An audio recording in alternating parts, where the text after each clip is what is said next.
So let me ask you a question. What is this person having? Right, a heart attack. You little witch, how did you know?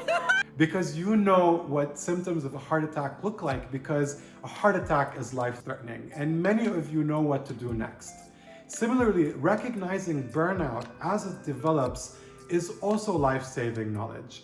And it's important because if we can't take care of ourselves and recognize those symptoms in ourselves, then we can't take care of anyone else. Mom! I think you're having a heart attack. Honey, do I look like the type of person who has a heart attack? Many of us have self-care practices. We know that if we eat right and exercise right and sleep okay, we will manage our stress better. But a lot of us do that and still reach burnout. And mindfulness tends to be that overarching ingredient that can be missing when you're managing your stress. So I wanted you to have clear practices for when you start to recognize symptoms of burnout in yourself. And all these practices are rooted in mindfulness. There's so many stress reduction practices, so why mindfulness? Well, mindfulness has over 50 years of research on its effects and how it can reverse the changes that happen in the mind and body as a result of chronic unresolved stress. You've heard from so many profound speakers during this summit, and I've had the pleasure of interviewing two world-renowned scientists about mindfulness and its effects. So I'm going to zoom through the science just to give you a taste of my favorite studies. The American Mindfulness Research Association is a great place to find all the grouping of the high-quality research that has been done so far. I remember that when I started to meditate, the first thing I realized was I would retain information much faster and much easier when I was studying in medical school. I found that to be a large contrast because before I needed to repeat things over and over again before I was able to memorize them.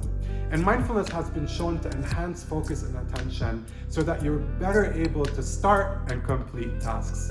Mindfulness also helps you regulate your emotions so that triggers don't aggravate you as easily anymore, and your nervous system isn't so easily hyperactivated anymore, so that life's turbulence becomes more manageable. Even children who practice mindfulness do better at school, and we're starting to see curricula that incorporate mindfulness into public schooling become more prevalent in Europe. I love this study that was done on a group of people that practiced a loving-kindness meditation before they were shown pictures of strangers. And another group did not practice this meditation before they were shown these pictures. The group that did the meditation attributed more positive qualities to those strangers than the group that didn't. So what does that tell you about compassion? You can take that fake apology and shove it right up your hairy... Compassion is a perceptual skill. It can be learned and it can be lost.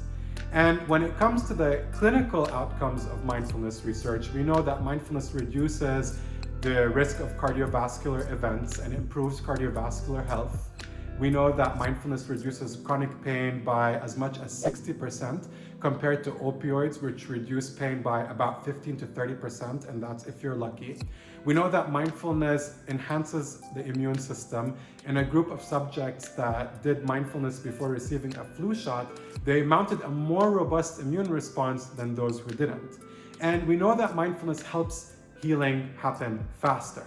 In patients that have psoriasis undergoing light therapy, when they did mindfulness during the light therapy, they healed 4 times faster than patients who just listened to relaxing music. When it comes to mental health, we know that mindfulness can be curative for mental health disorders, especially insomnia, anxiety, depression. If people practiced a 8-week intervention just one time and never did it again, we could measure those positive changes 3 years down the line and counting. It slows down brain aging, and long-term meditators in their 50s who practiced mindfulness, they had brains that resembled those of 30-year-olds on fMRI scanners. And it slows down genetic aging by reducing the activity of an enzyme that shortens the DNA with age.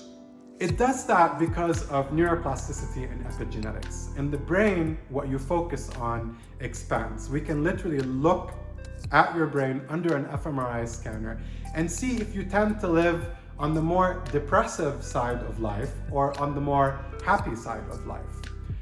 And it's not hardwired. Your brain architecture is changing with every one of your experiences.